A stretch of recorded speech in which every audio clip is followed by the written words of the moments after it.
In Athens, signs of defiance are everywhere. The physical manifestation of the government's long standoff with its lenders.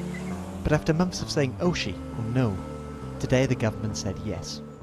Η συμφωνία είναι δύσκολη, όμως αποτρέψαμε. The deal is difficult, but we have prevented the pursuit of a transfer of public property abroad.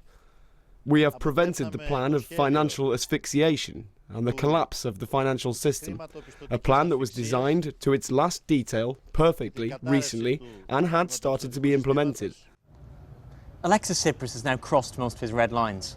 He's got 48 hours to get a VAT hike and pension cuts through Parliament. But that's just the down payment. He's agreed to €50 billion worth of privatisations, to reverse laws he's already passed, and to liberalise the labour market.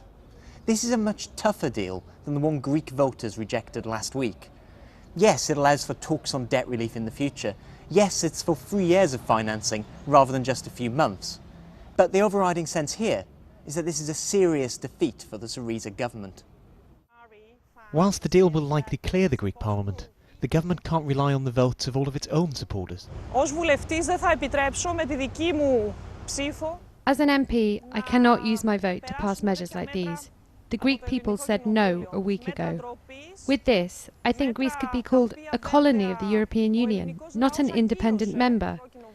This agreement is in opposition to what the Greek people voted for, both in the election with the Syriza victory on a specific programme and in the referendum.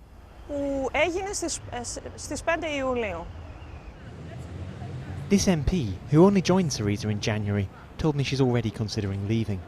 After we spoke, anxious passers-by asked her what the deal means.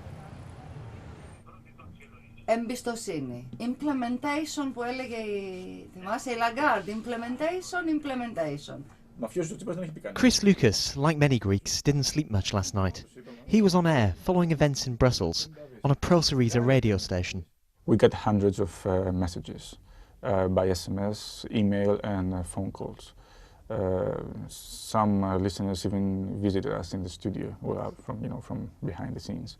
They were here to show their support and share their anxiety. Everybody's numb, even if they voted for no or yes. I'm predicting that we'll see a lot of those people back in the streets, yes and no alike. As ever with Greece, the devil is in the detail. The 50 billion from privatisations looks hugely ambitious. And whilst extra European investment spending and economic reform might boost growth in the medium term, tax rises and spending cuts will hit it immediately. An anti-austerity party have just signed up for harder austerity. Syriza have suffered a potentially crippling blow. But last week's referendum was effectively a vote of confidence in Alexis Tsipras. There are plenty of people here who think he's the only man who can make a bailout work, a popular leader with domestic support and political capital to spend. Dimitris Theodoropoulos is the editor of one of Greece's best-selling current affairs magazines. He voted yes in the referendum, is pro-European, but isn't in any mood to celebrate today's deal. I was feeling that we were trying to humiliate Mr. Tsipras. And this is something very dangerous in the long term. And the way you humiliate a society, it may turn against you. If these measures are passed and people start to feel the impact, what will that do to pro-Europeans in Greece? Well, I think it will start to affect immediately. People who are disappointed will become against the European Union. A lot of more people. If it's very harsh meters, if it's financially impossible for this deal to happen, a lot of more people will be in favor of Brexit, drachma, and against the European Union.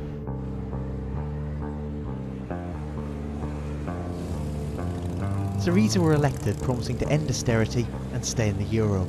The last 5 months proved that that combination is currently impossible. The challenge for Europe's leaders now is managing the fallout.